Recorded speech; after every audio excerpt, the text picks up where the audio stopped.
1994 সালে আমরা প্যাডে ভাতের দাবি করেছিলাম। আমরা আনসার বাহিনীতে ব্যাটালিয়ান আনসারে যোগদান দিয়েছিলাম। আমরা 94 সালে বলেছিলাম যে আমাদের চাকরি স্থায়ী করতে হবে। মহাপরিচালক উনি মিথ্যা তথ্য দিয়া ডিপার্টমেন্টের কাছে আমাদের বাহিনী দিয়া আমাদের নিয়ন্ত্রণ করলে আমাদের বিভিন্ন কারাগারে পূরণ করলো। আমরা বেকসুর, আমাদের খেলার নাই যে আমরা কোনো অন্যায় কাজ করি নাই। সর্বোচ্চ আদালত আমাদের নির্দোষ প্রমাণ করলে আমরা হঠাৎ ডিপার্টমেন্টে আসলে আমাদের মহাপরিচালক কোর্টের রায় না মান্যা আমাদের বাড়ি পাড়াইয়া দিন অপেক্ষা করলে আমরা মহামান্য সুপ্রিম কোর্টে আমরা আপিল করি। আপিল করলে মহামান্য সুপ্রিম কোর্ট, মহামান্য হাইকোর্ট আমাদের ওই মামলায় 2015 সালে রুল দিলে বলে যে রেশন বেতন সহ কেন যোগদান করিতে পারবা না, তা জবাব দাও। তারপরে আমরা আমাদের 2017 সালে সর্বোচ্চ হাইকোর্ট রায় দিলে সরকার আপিল করে 2022 সালে হেরে গেল 2022 সালে, কিন্তু যোগদান করায় নাই।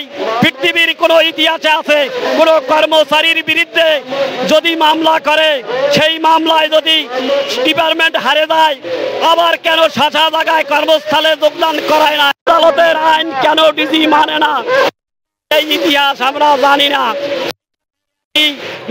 একই দিন 2022 সালে রায় হইলে ওই দিন এই মামলার এক আইজির মামলা ডিআইজির মামলা 2022 সালে রায় হইলে 2022 সালের 14 ওই দিন হেদের কার্যকারী হয়। কিন্তু আজ গোতামাইতো আমাদের ডিপার্টমেন্টের মহাপরিচালক যোগদান করায় না। আমি জানি না কেন এদেশের আইন মানে না। উনি কি এই দেশের লোক না? উনি কি সর্বোচ্চ আদালত মানে না? তাহলে উনি কেন আমাকে মামলা দিল? উনি যদি এই আইনি যদি না মানে তাই উনি কেন আমাদের মামলা দিল? আমরা চাই ডাক্তার প্রফেসর ইউনূস সাহেবের কাছে, উনি এখন দেশের উপদেষ্টা, দ্রুত সর্বোচ্চ কোর্টের আদালতের রায় বাস্তবায়ন করার জন্য ডিজি মহোদয়ের কাছে আমার স্বরাষ্ট্র মন্ত্রণালয় নির্দেশনা দেওয়ার জন্য আমরা বিশেষ অনুরোধ জানাচ্ছি। আমাদের আরো কর্মসূচি আমাদের যদি যোগদান না করায় তাহলে 29 তারিখ খিলগার গেটে আমরণ অনশন আছে। আমরণ অনশন খিলগার গেটে আমাদের যতক্ষণে যোগদান না দেবে, সর্বোচ্চ আদালতের রায় আইন না মানবে ডিজি, ততক্ষণে আমরা ওই খিলগার গেটে আমরণ অনশন নিয়ে 29 তারিখ আমরা থাকবো। আমার এই কথা সর্বোচ্চ আদালতের রায়ে আমি শ্রদ্ধা করি। সর্বোচ্চ বাংলাদেশের রায় আদালত সুপ্রিম কোর্ট এই যে রায় দেশে যোগদানের জন্য উনি কেন যোগদান করায় না? এই আমরা দেশবাসীর কাছে, মিডিয়ার কাছে আমাদের আহ্বান, আপনারা এই জিনিস তুলে ধরেন।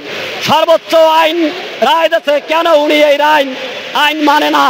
উনি কি এই দেশের এই মহাপরিচালক, উনি কি এই দেশের লোক না? উনি কেন আইন মানে না? উনি এই দেশের লোক যদি হয়ে থাকে তো উনি কেন আইন মানবে না? আমি বলতে চাই মিডিয়া ভাইয়ের কাছে, আপনারা দেশবাসীর কাছে তুলে ধরেন। আমরা এইটা আমার কাছে 2022 সালে আমি এই মামলার 94 সাল হইতে এই মামলায় আমি দীর্ঘদিন এই মামলা ধরে আছি। এই নিম্ন আদালত, এই জজ কোর্ট, এই হাইকোর্ট, আমি রায় পাইছি আজকে 2022 সাল তামাই। কিন্তু আমি আজকে পথের ভিখারি হয়ে গেছি। কিন্তু আমাদের ছেলে মেয়ে আজকে আমরা লেখাপড়া করাইতে পারি নাই।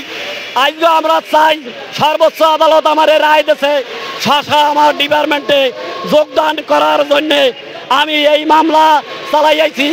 আমার সব কিছু আমি চাই যেন এই দেশবাসীর কাছে আমার আহ্বান, এই দেশের উপদেষ্টার কাছে আমার আহ্বান, দ্রুত যেন আনসারের ডিজি আমাদের জন্য যোগদান করায়। আদালতের রায়কে আমি বাস্তবায়ন করতে চাই।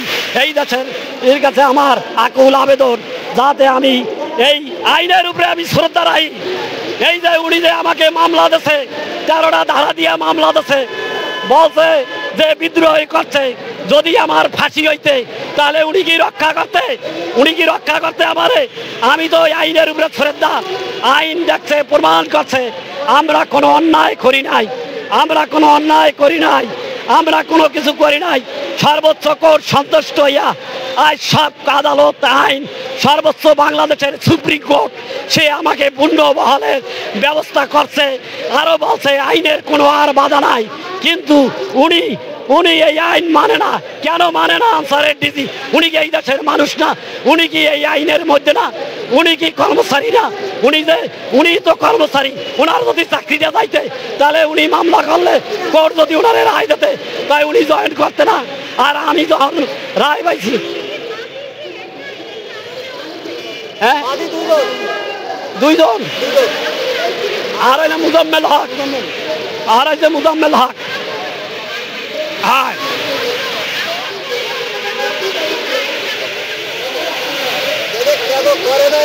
এটা তো আমরা জানি না যে কেন উনি বাস্তবায়ন করে না। করে যাবো আবার আইনে আমরা। উনি যদি এই কয়দিন যদি উনি না মানে, সর্বোচ্চ আদালতে আমরা কন্ডেম করার জন্য যাব। উনি এই দেশের আইন মানে না, উনি এই দেশের আইন মানে না, এই জন্য ওনার বিরুদ্ধে আবার সুপ্রিম কোর্টে আমরা কন্ডেম করবো। আইনের বিরুদ্ধে, উনি এই দেশের আইন মানে না, সেই বিরুদ্ধে আমরা ওনার বিরুদ্ধে কন্ডেম করবো। আমরা শ্রদ্ধার সম্মান জ্ঞাপন করছি। আমাদের একটাই কথা, কোর্ট আইনের আশ্রয়, ডিপার্টমেন্ট আইনের আশ্রয় আমাদের আইনের দেখাচ্ছে। আমরা আইন একটা করিয়ে প্রত্যেকটা আইন আমরা রায় পেয়ে গেছি। নিম্ন আদালত, জজ কোর্ট, হাইকোর্ট, সুপ্রিম কোর্ট এবং এর উপরে রিভিউ আদালত, রিভিউ কোর্ট, কিন্তু আবার সবকটি আমরা আমাদের পক্ষে রায় পাচ্ছি। কিন্তু আমাদের কেন যোগদান দিচ্ছে না? যদি আমাদের সাজা হতো উনি কি মাফ করতো? কেউ মাফ করতো না। এখন কোর্ট যখন আমাদেরকে বলছে যে আইনের কোনো বাধা নাই, এদেরকে যোগদান দিতে পারে, তা উনি আর যোগদান নিচ্ছে না। আমরা তাই আজকে বাধ্য হয়ে আপনাদের সম্মুখে দাঁড়াচ্ছি। আপনারা এটার একটা ফয়সালা আনে দেন, তাহলে আমরা আর কোর্টে যাবে না। আপনাদের মাধ্যমে আমরা চাই, মিডিয়াদের মাধ্যমে আমরা এটা ফয়সালা চাই এই 31 তারিখের মধ্যে। মিডিয়া ভাইদের কাছে অনুরোধ, আপনারা ডিজিকে একটু বলেন,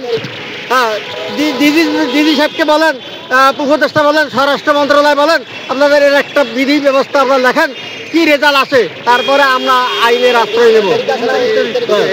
আমরা খিলগারগেটে আমরা কর্মসূচি দিচ্ছি, এর পরও কর্মসূচি আছে 29 তারিখ পর্যন্ত আমরা খিলগারগেটে যাব। সেখানে দেখি কি করে, আপনাদের দাওয়াত থাকলো, আপনাদেরকে আমরা অনুরোধ করছি সেখানেও আপনারা যাবেন। আমরা আপনাদের সাথে আমরা ওখানে সাক্ষাৎকার দেবো। খিলগাঁও সদর দপ্তর আমরা একই আনসার, কিছু আনসারকে যোগদান দিচ্ছে, কিছু আনসারকে মামলায় দিচ্ছে, কিন্তু আন্দোলন সবাই করছে। কিন্তু 24 আন্দোলন নয়, এমনি দাবি সবাই করছে, কিন্তু কিছুকে দান দিচ্ছে, আবার কিছুকে আমাকে মামলায় দিয়ে দিচ্ছে। আমরা সূক্ষ্ম প্রমাণ করে সব কিছু নিখুঁতভাবে কাগজ যাচাই বাছাই করিয়ে কপি দেবো আপনাদেরকে, কপি দিয়ে দেবো, আমরা কপি দিয়ে দেবো। এই বলে আমি আপনাদেরকে সকলকে শ্রদ্ধা জানিয়ে অনুরোধ করছি আমাদের বিষয়টা লেখালেখির জন্য।